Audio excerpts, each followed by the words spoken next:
I'm pleased that the committee is meeting to consider a roster of amendments that address the committee's oversight findings, particularly with respect to border and transportation security.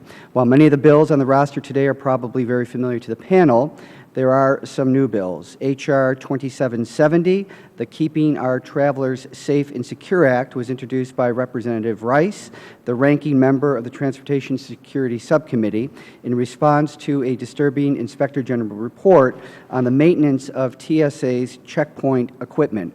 In May, the Inspector General reported that TSA did not properly manage the maintenance of its security-related technology deployed to airports. It cannot be assured that routine preventative maintenance is performed or that equipment is repaired and ready for operational use. Ranking Member Rice is to be commended for acting swiftly in introducing legislation to direct TSA to develop and implement a validation process for tracking preventative maintenance of checkpoint equipment. Another new bill that we are considering today would address troubling oversight findings about gaps in the scanning of high-risk rail cargo that crosses the border. In March, the Inspector General reported that Customs and Border Protection was not appropriately scanning cargo that through its own targeting was deemed high risk. In response, Representative Vella and the ranking member of the Border Security Subcommittee introduced H.R. 2786, the Cross-Border Rail Security Act of 2015. Consideration of H.R. 2786 is particularly timely given heightened concern about rail safety and security. The last bill that I will highlight is the one that Ranking Member Thompson introduced with the Chairman of the Transportation Security Subcommittee, Mr. Katko, in response to a mountain of evidence about vulnerabilities in the system that TSA uses to decide who should get expedited screening.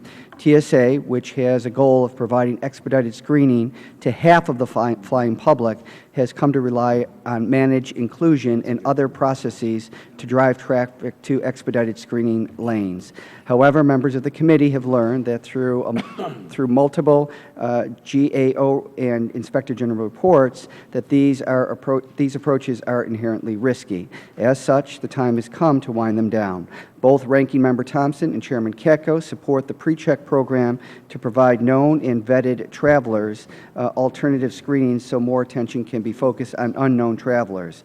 With 1.8 million Americans flying each day, TSA needs to do more to promote participation in the pre-check program. Today, they will have the opportunity to send that message to TSA when we consider H.R. 2843, legislation introduced a few days ago by Mr. Katko.